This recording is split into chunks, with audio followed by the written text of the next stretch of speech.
Guerreiros, de volta aqui, nós estamos falando de situação de campo. Antes de nós começarmos o nosso vídeo, clique no link que está abaixo, tá certo? Que eu deixei ali nesse link, tá? Um caminho para que você possa deixar o teu e-mail e minha equipe estará enviando para você uma videoaula de interpretação de comandos e diagramas elétricos. Vai lá, essa aula vai te ajudar. Quando assistir a aula, pegue a tua caderneta, anote, porque isso é importante. Bora? Veja bem, qual é a situação de campo que eu encontrei uma vez? Tantas e tantas que já visualizei em campo. Qual foi? Foi uma falha que é muito comum acontecer, que a maioria dos inversores tem. A maioria, boa parte dos inversores, eles têm essa falha. Eu estou falando essas coisas aqui, você anota, assista o vídeo que vai te ajudar de alguma forma. Isso acontece muito em situações. Essa falha aqui é aquela famosa falha, a famosa falha à terra. Essa falha aqui confunde muita gente. Por quê? Muitos técnicos, eles se confundem com essa falha, tá? A falha terra pode ser um cabo tocando na estrutura, às vezes o cabo está passando e a estrutura foi e feriu esse cabo.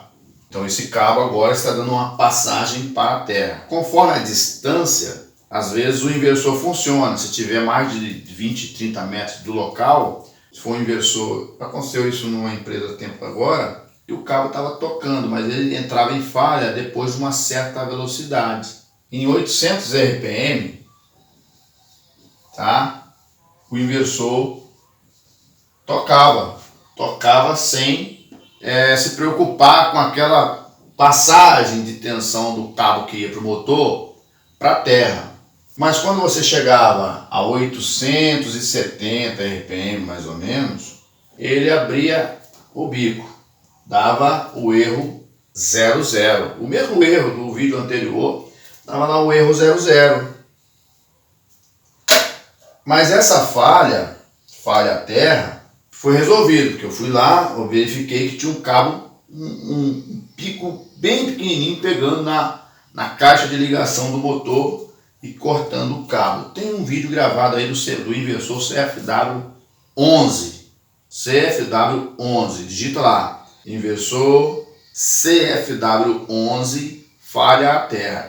Tem várias gravações de falha à terra aí, mas esse aí você vai olhar que foi interessante, porque estava tudo conectado dentro do cabo certinho, mas ele não tocou na borda da caixa de ligação do motor ali, naquela entrada, porque ele tinha um cell tubo, uma conexão de tubo, e o cabo chegava legal. Ele estava tocando num parafuso, o próprio parafuso da caixa de ligação, o cabo ficou relando ali. Em outra situação, eu acho que é nesse vídeo, estava pegando naquela junção da caixa ali, onde a conexão ali tinha uma passagem ali, o cabo ficou relando ali até a isolação sair e ele tocar, mas um furinho à toa, tocando na estrutura do motor e dando falha à terra. Então, essas coisas enganam, porque às vezes a pessoa vai lá, olha o motor, não acha nada, fecha de novo, funciona, daqui a pouco ele toca de novo e falha novamente.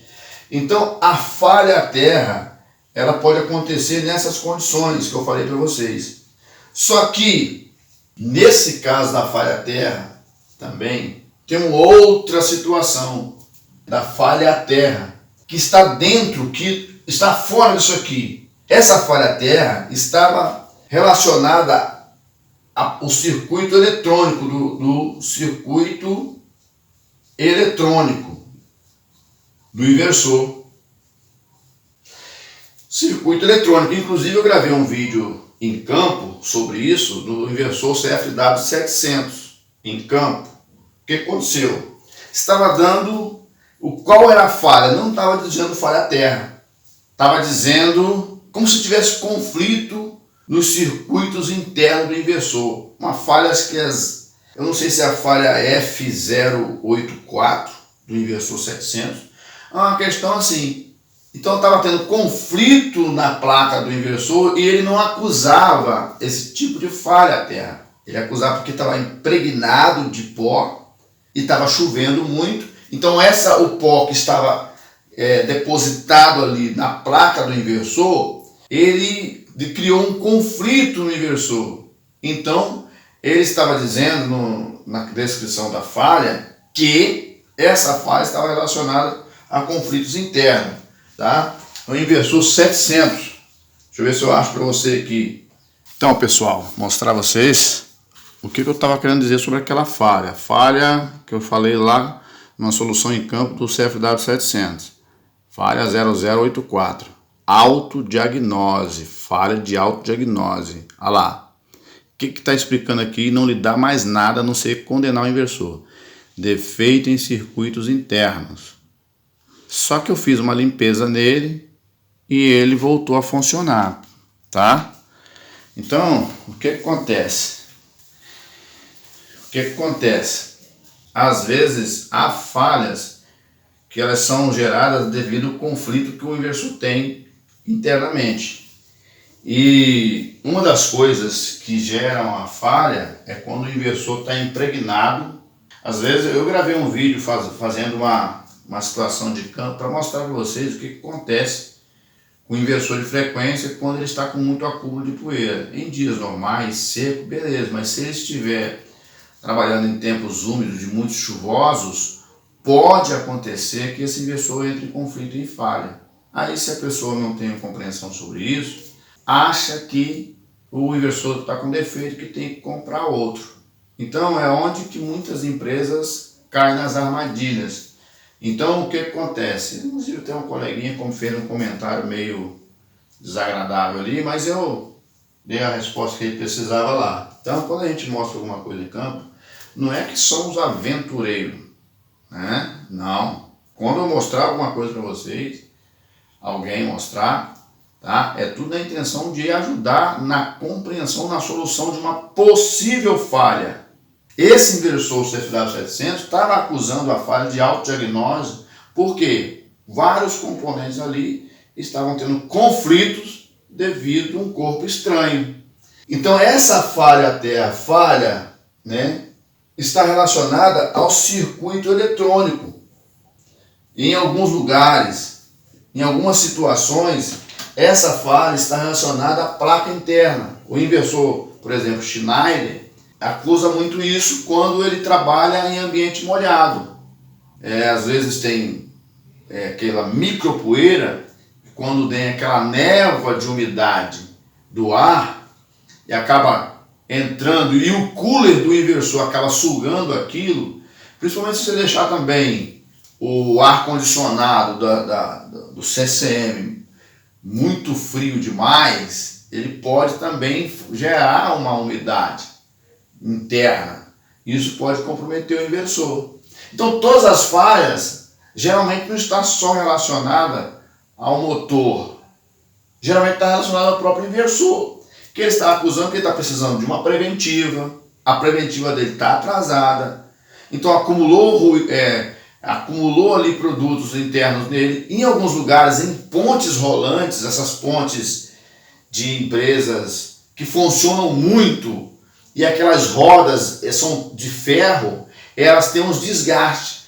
Aquele desgaste, dependendo se o painel de comando, estou passando coisas aqui que eu visualizo em campo soluciono. Se o quadro de comando ele não é bem vedado, e ele tem alguns orifícios, alguns furos que estão abertos, o inversor vai sugar aquela névoa que você não vê a olho nu, de micropartículas metálicas produzidas pelo desgaste da roda na ponte rolante, e ele vai gerar essa falha à terra também.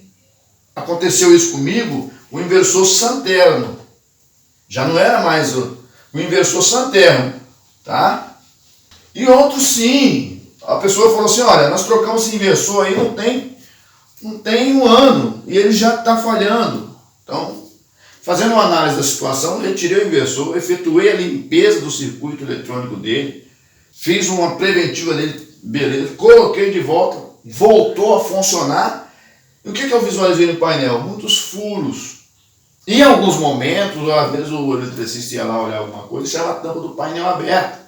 E isso fazia com que o inversor ia absorvendo aquelas micropartículas e aquilo, por um momento, provocava a falha do inversor.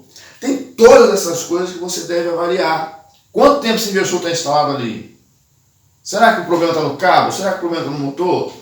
Tudo isso você vai encontrar em situações de campo. É nessa hora que a nossa paciência, né? A nossa paciência, a nossa capacidade técnica precisa ser colocada em evidência. E você precisa pensar um pouco, analisar um pouco, tá? Para você dar uma resposta e a solução que a pessoa precisa. Se você, é aquilo que eu falei lá numa videoaula que eu gravei e postei, dos 5 pilares da solução de falha. Tá lá gravada a aula, né? De graça. 5 pilares que você precisa fazer. E um desses pilares, né, está ali relacionado o que eu posso fazer para essa falha não voltar a acontecer. Então tem todo esse processo que você pode ter relacionado a falhas com inversor de frequência. Uma outra coisa também que nós devemos botar em evidência é que os inversores, eles são uns componentes bons, eficazes, mas porém eles, apesar da robustez de alguns, requer um certo cuidado da nossa parte para que funcione bem. Beleza? Se inscreva no nosso canal, curta os nossos vídeos, comente e compartilhe para que de alguma forma possamos ajudar mais pessoas.